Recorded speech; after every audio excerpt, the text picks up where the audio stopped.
Bonjour à tous. Sous vos yeux, un élément qui témoigne du soutien que j'ai apporté à Martin Fayoulou.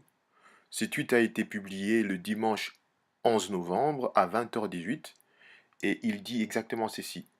À tous les membres de l'UDPS, faites preuve de grandeur et de dignité en apportant un soutien sincère et total à Fayoulou.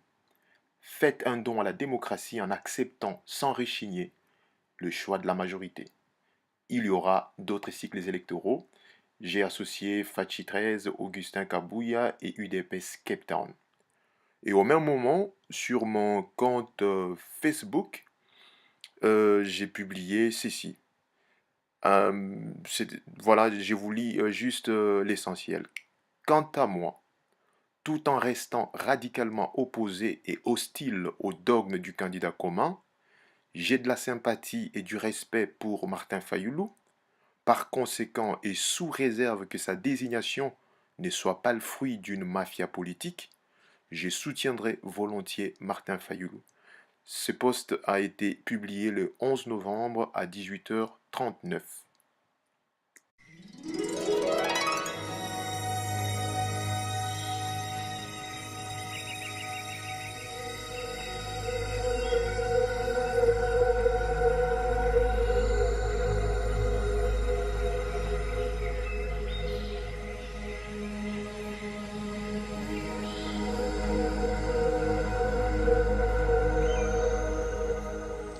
Si vous faites voter deux personnes qui se contestent mutuellement, vous obtiendrez inévitablement un vote nul. Le seul moyen véritablement de les départager et de manière crédible serait alors de faire intervenir des votants externes qui soient indépendants et neutres.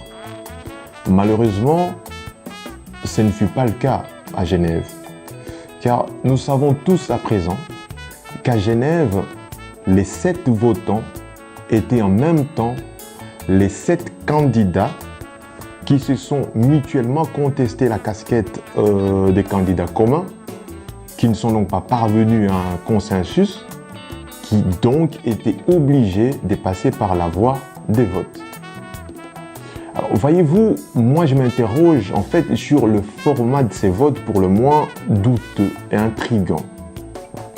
Car en l'absence de tout critère objectif et de tout autre élément factuel et concret qui aurait pu aider ces acteurs politiques à privilégier la recherche d'un consensus, d'un gentleman's agreement, de toute beauté et en toute douceur, en l'absence de tout autre votant externe, indépendant et neutre, je suis très curieux de savoir ce qui a bien pu motiver le choix de chacun de ces acteurs politiques.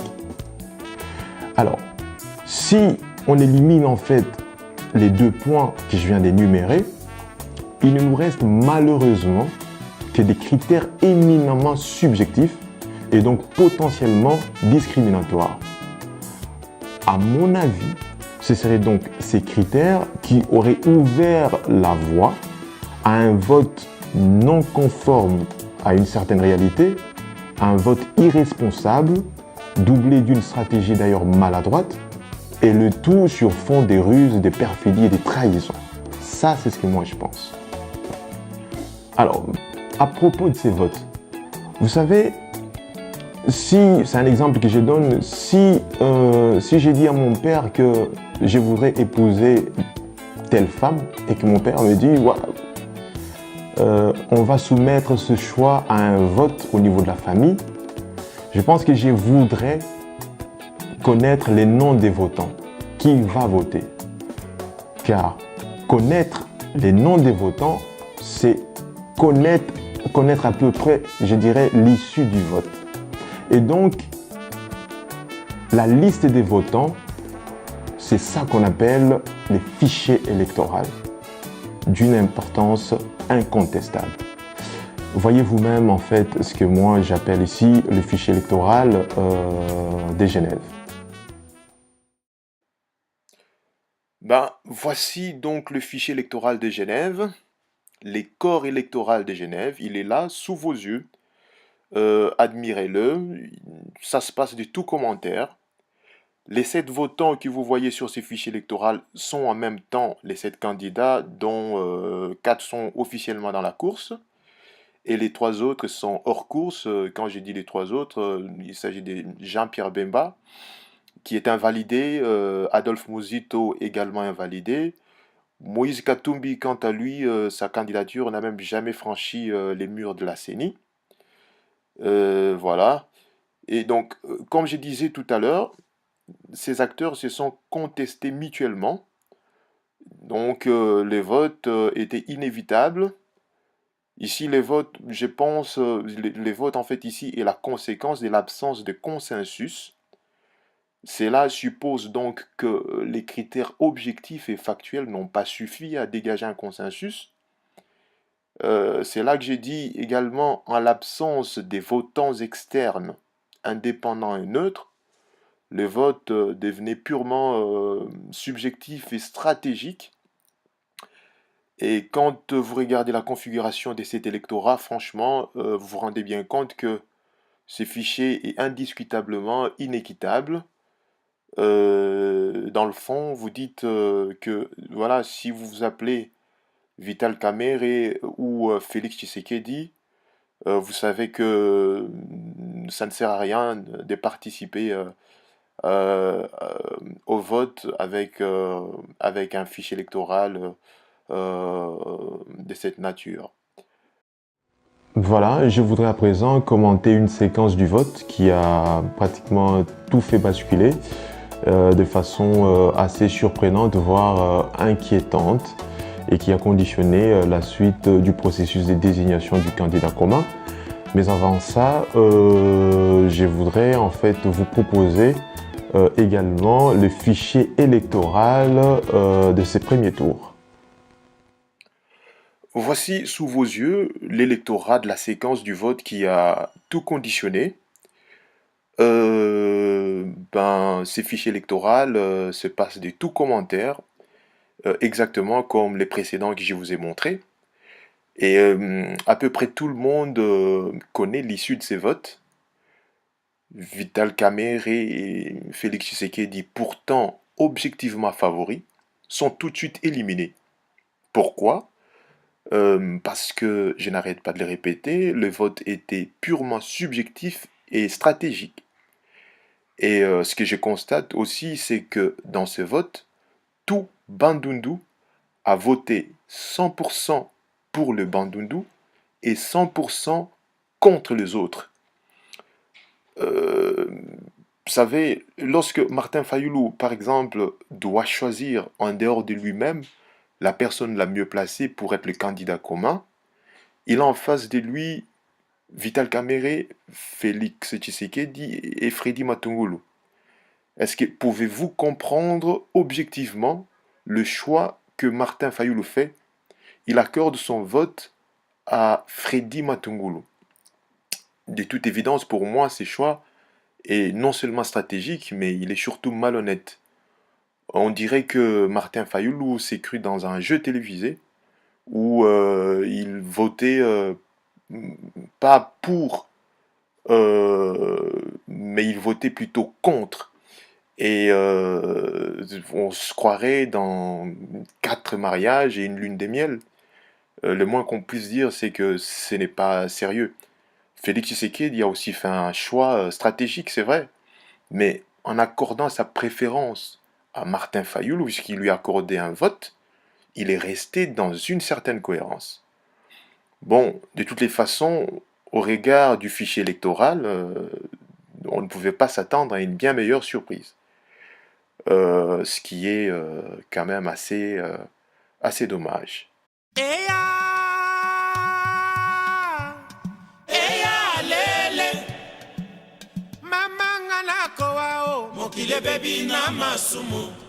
Ben voilà, avec tout ça, je me suis sérieusement posé la question de savoir pourquoi Félix Tshisekedi a-t-il accepté de se rendre à cette messe noire de Genève.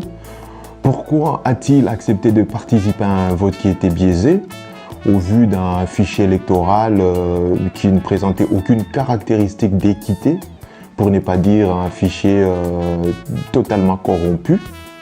Pourquoi a-t-il accepté alors? Pourquoi je n'ai pas arrêté de me poser cette question? Parce que figurez-vous que Félix Tshisekedi est le président de l'UDPS. L'UDPS, c'est le plus grand parti de l'opposition en RDC. Et que récemment, un sondage publié par le bureau d'études Bercy plaçait Félix Tshisekedi sur la plus haute marche du podium en termes de popularité, en termes d'intention de vote. Son leadership est incontesté en RDC. Il est loin devant Vital Kamerhe, beaucoup plus loin devant Martin Fayulu. Et bon, il suffit aussi d'observer lors de ses apparitions publiques aux côtés d'autres leaders politiques. Il y a par exemple en l'occurrence lors du dernier meeting auquel ils ont tous participé, les leaders de l'opposition, je veux dire, vous verrez qu'autour de la personne de Félix Tshisekedi, il y a toujours un petit engouement populaire un peu spécial qui rappelle le sphinx qui vit en lui, tout à fait normal, c'est génétique. D'ailleurs, par rapport à ça, je voudrais ouvrir une petite parenthèse. C'est que j'ai remarqué que beaucoup de détracteurs de Félix Tshisekedi préfèrent l'appeler Chilombo. Alors moi, ça me fait rire. Ça me fait vraiment rire parce que ils ont une certaine tendance, une certaine façon d'insister sur les Chilombo en occultant le Tshisekedi comme si, à force de l'appeler Chilombo, ils allaient parvenir à tuer en fait son ADN ou à modifier son ADN pour qu'il ne soit plus le fils de son père. C'est marrant, il y en a beaucoup, Chilombo. En tout cas, moi je pense que on aura beau l'appeler les Congolais sont tellement désespérés ces derniers temps. On aura beau l'appeler Chilombo, si on veut, parce que c'est aussi son nom, Chilombo. Mais c'est un Tshisekedi, donc voilà, c'est un Tshisekedi. Moi, je suis un Tshisekediste. Lui, c'est aussi un Tshisekediste parce qu'il croit aux valeurs de Tshisekedi comme déjà homme politique. Il adhère à la philosophie d'Étienne Tshisekedi. L'avantage qu'il a, le seul avantage qu'il a sur moi, c'est le fait que dans son ADN, génétiquement, il est le fils d'Étienne Tshisekedi. Mais je partage les mêmes valeurs que lui. Donc juste pour rappeler que ce n'est pas du fanatisme ou quoi que ce soit, nous croyons en des valeurs qui sont fondamentalement démocratiques, inspirées de notre amour, notre passion, détermination pour obtenir un état des droits, et ça s'arrête là. Voilà. Donc appelez-le Chilombo si vous voulez, mais ça reste un Tshisekedi, c'est Tshisekedi, mesdames et messieurs. Voilà. Et donc je disais, fort de tous ces éléments, sa popularité incontestée, il est au plus haut dans les sondages en termes d'intention de vote. Il a le parti politique les plus implantés sur les territoires nationaux et à l'extérieur. Pourquoi Félix Tshisekedi accepte de participer à ces votes? Pourquoi? Je ne sais pas trop. Mais en fait, j'ai trouvé une partie de la réponse. Et cette partie de la réponse, je vous l'affiche en fait. Pourquoi est-ce qu'il a accepté de participer à un vote qui était biaisé, avec un fichier électoral vicié, corrompu? Voici la réponse. Une partie de la réponse. Ben, voilà, vous avez ici un tweet de Félix Tshisekedi, un tweet qui date du 13 novembre, en réponse à Martin Fayulu, on en reparle juste après. Pourquoi Félix s'est-il rendu à Genève? Ben, je pense déjà que si Félix ne s'était pas rendu à Genève, cela aurait été mal perçu. on aurait sûrement eu à gérer d'autres polémiques inutiles. Et de toutes les façons, il n'y avait pas de raison pour qu'il n'y aille pas, parce qu'il avait quand même confiance en ses collaborateurs, donc ça, il faut pas oublier. Aussi, je pense que sa présence à Genève était indispensable pour l'unité du groupe. En revanche, enfin, en revanche, accepter de participer au vote avec, avec un électorat aussi déséquilibré, cela reste un véritable mystère quand même. C'est justement là que ce tweet tombe à pic, parce que, à mon avis, il démystifie un peu la chose. Donc ici, je vais juste me contenter de lire les tweets sans le commenter, parce que c'est c'est un peu risqué. Alors, Félix Tshisekedi écrit: Cher frère Martin, au nom du Dieu que nous prions, toi et moi, au centre missionnaire Philadelphie, je te demande de dire à l'opinion les termes de l'engagement que tu as pris devant moi, les yeux dans les yeux, 1 heure avant la réunion. Ainsi, nous pourrons parler d'intérêt de la nation. Je ne commenterai pas ce tweet.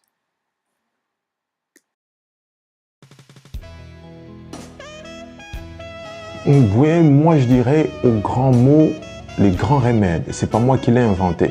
Je pense que tout ce qui est fait par l'homme peut être défait par l'homme, mais pas sans raison. Ici, en l'occurrence, j'ai pu démontrer que ce qui s'est passé à Genève était une messe noire et Félix Tshisekedi devait faire ce qu'il a fait. Par rapport à cela, je suis tout à fait d'accord avec lui.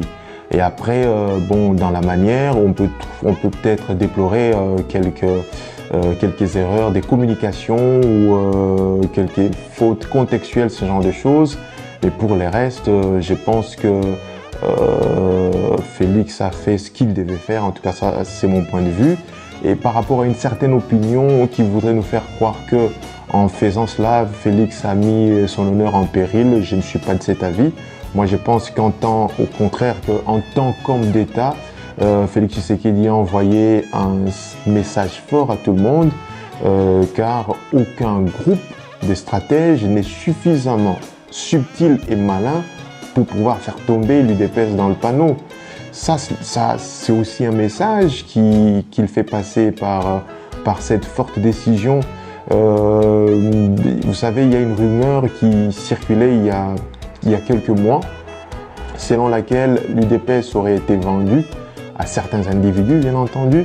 Et je pense que cette décision est une fois de plus la preuve qu'au Congo, il n'y a aucun homme qui est assez riche pour pouvoir acheter l'UDPS. Ça, franchement, il fallait le faire et Félix Tshisekedi l'a fait. Moi, j'ai dit, c'est un bonhomme, bravo, il faut garder ce cap-là, voilà. Donc, ça n'est fini pour cette vidéo. Si vous voulez réagir, m'écrire sur ma boîte email, je vais l'afficher sur l'écran. Et puis, bon, si vous voulez m'insulter aussi, il n'y a pas de problème. Écrivez et soyez quand même élégant. Donc, on se retrouve très prochainement. Merci, au revoir.